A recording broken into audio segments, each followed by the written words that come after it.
The boarding process for Flight 302 was a chaotic sea of rolling suitcases and stressed travelers. Inside the narrow tube of the aircraft, the air was thick with the scent of recycled cabin air and jet fuel. Kaia, a senior command pilot, was sitting in seat 4C, an aisle seat in the premium cabin.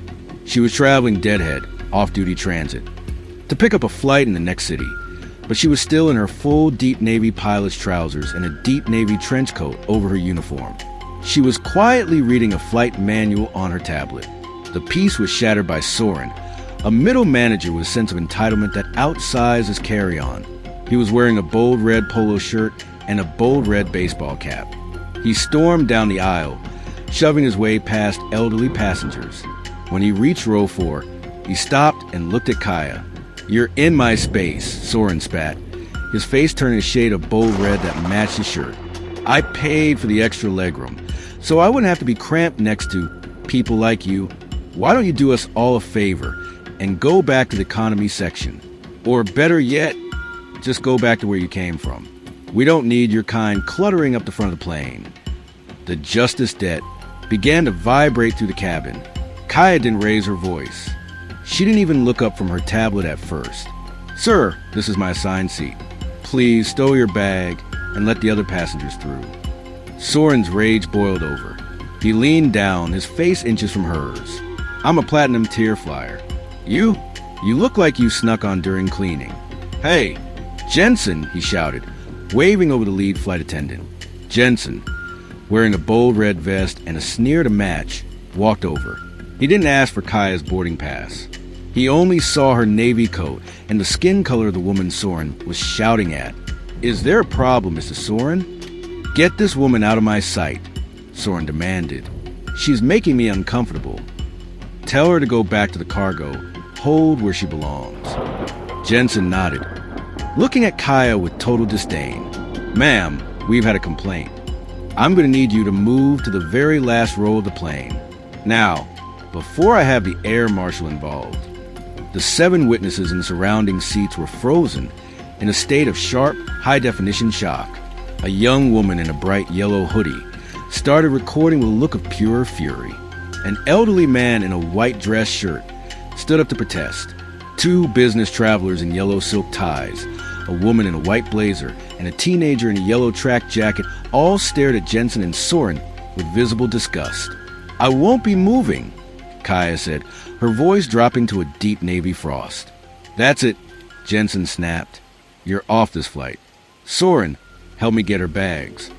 Soren reached for Kaia's navy flight bag, but his hand stopped midair as Kaia slowly unbuttoned her trench coat, revealing the 4 gold stripes on her shoulders and her silver command wings. Soren's hand recoiled from Kaia's flight bag as if he had touched a live wire. The 4 gold stripes on her deep navy sleeves caught the overhead LED lights, gleaming with undeniable authority. Kaia stood up slowly, her height and presence suddenly commanding the entire cabin. The chatter died instantly. Jensen, the flight attendant, felt the air leave his lungs. His bold red vest suddenly felt like a target on his chest. "You told me to go back, Mr. Soren," Kaia said, her voice projecting with the practiced clarity of a pilot over an intercom. "And you, Jensen, told me I was off this flight. It's funny, because without me, this aircraft doesn't leave the tarmac. I am Captain Kaia Vaughn, the commanding officer for this route." Jensen's face went a ghostly shade of gray. "Captain, I didn't see the uniform under the coat. I was just trying to resolve the passenger's discomfort." "You didn't resolve anything, Jensen," Kaia interrupted. "You facilitated harassment. You didn't check my credentials because you had already decided what I was worth based on what you saw. That is a catastrophic failure in safety and protocol."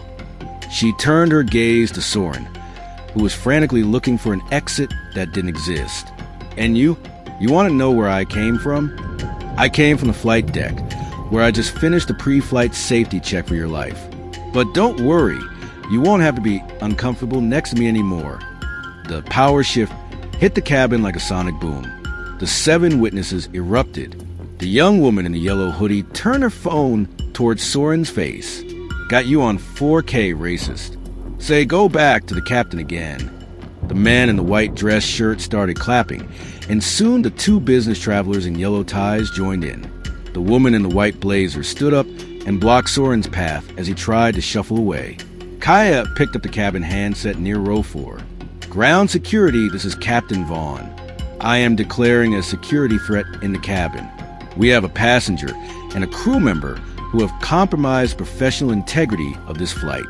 I want a trespass order for Mr. Soren and an immediate suspension for lead purser Jensen." Minutes later, 2 officers in deep Navy tactical gear boarded the plane. "I'm a platinum flyer." Soren screamed as they gripped his bold red polo. "You can't do this. I have a meeting." "You have a permanent spot on our no-fly list," Kaia replied, watching him being dragged backward down the aisle. Then she turned to Jensen. "Jensen, hand over your wings. Now, you aren't fit to wear the stratosphere uniform." In front of the entire cheering cabin, Jensen had to unpin his badge with trembling fingers and hand it to Kaia. He was escorted out behind Soren, his head bowed in total disgrace. Kaia stepped into the cockpit, where the co-pilot, Elara, wearing royal blue, looked up and smiled. "Everything handled, Captain. Everything," Kaia said, stowing her navy coat. She keyed the mic for the whole plane. "Ladies and gentlemen, this is your captain speaking. We had a slight delay due to some trash that needed to be removed from the cabin. We are now clear for departure. Welcome aboard." As the engines roared to life, the passengers cheered one last time. Kaia pushed the throttles forward, taking them exactly where they needed to go.